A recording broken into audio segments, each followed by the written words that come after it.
dance. நான் ஒண்ணா சொல்லிடுறேன், வந்ததுனால சொல்லிடுறேன். I tell you, உங்க பிரயாசம் உங்களுடைய வீட்டோட இருக்க வேண்டுமானால் வழி அறிஞ்சுக்குங்க.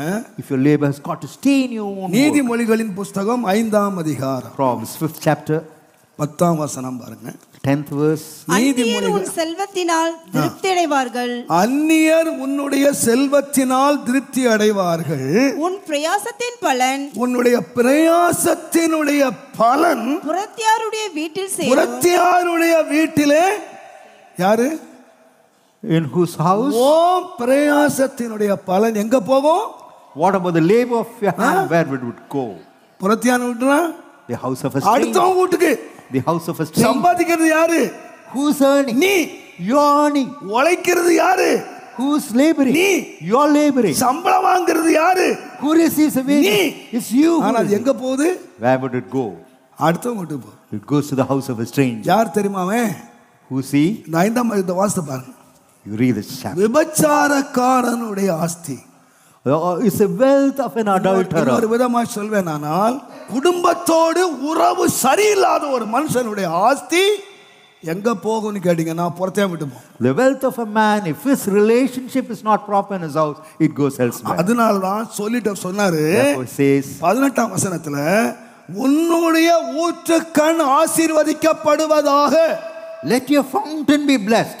உன்னுடைய இள வயதின் மனைவியோட மகிழ்ச்சியாயிரு, அவளே நேசிக்கப்படத்தக்கதான வரையாடு பெண்மானும் போல் இருப்பாளா.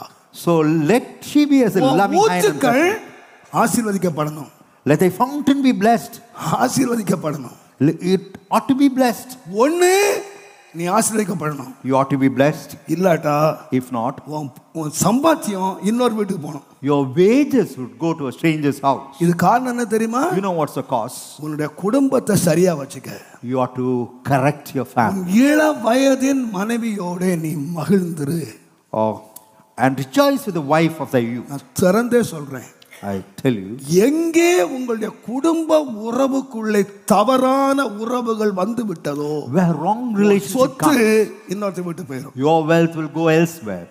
உன் சம்பாதிச்ச சொத்து உன்கிட்டே இருக்கணுமானா, Wages, if it has got to remain with you, உனக்கு இள வயதுல மனைவி ஆனா பாரு, one who became a wife of your எந்த youth, மனைவியும் நம்ம ரிட்டையர்ட் ஸ்டேஜ்ல வரல. 60 வயசுல எந்த மனைவி வரல.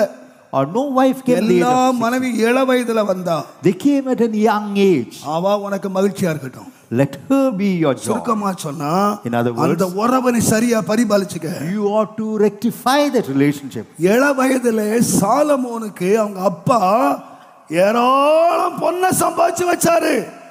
And ஏராளம் சம்பாதிச்சு வச்சாரு. the father earned a lot. அரண்மனை, வீடு, தோட்டம், வேலைக்காரன், வேலைக்காரி அத்தனை சம்பாதிச்சாரு. Palaces, gold, maids. சாலமோன், நீ என்ன சம்பாதிச்ச?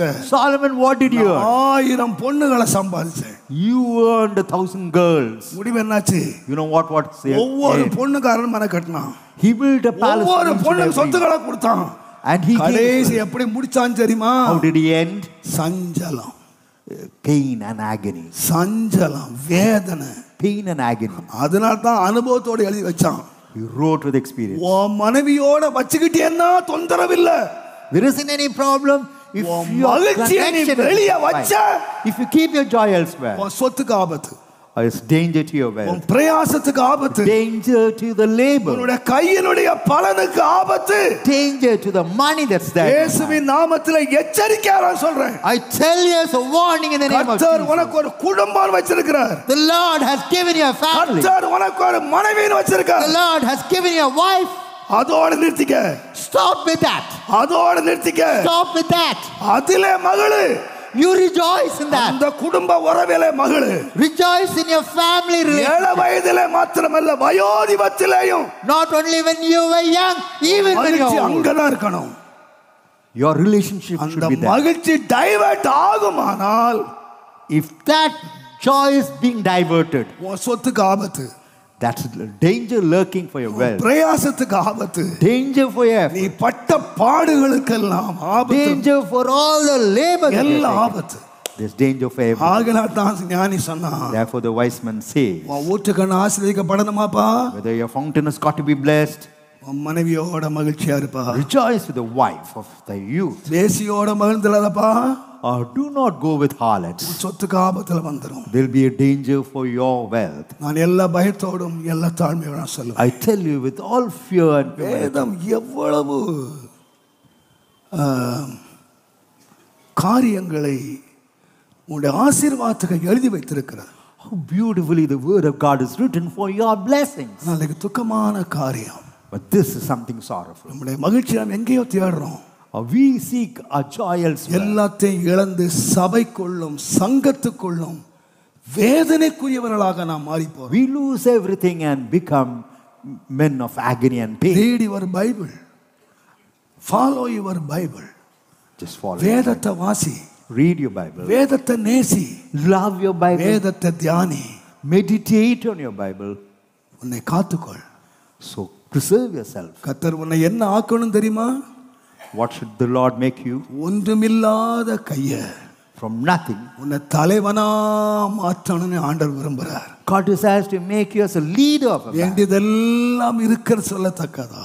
So that we may have everything sufficient.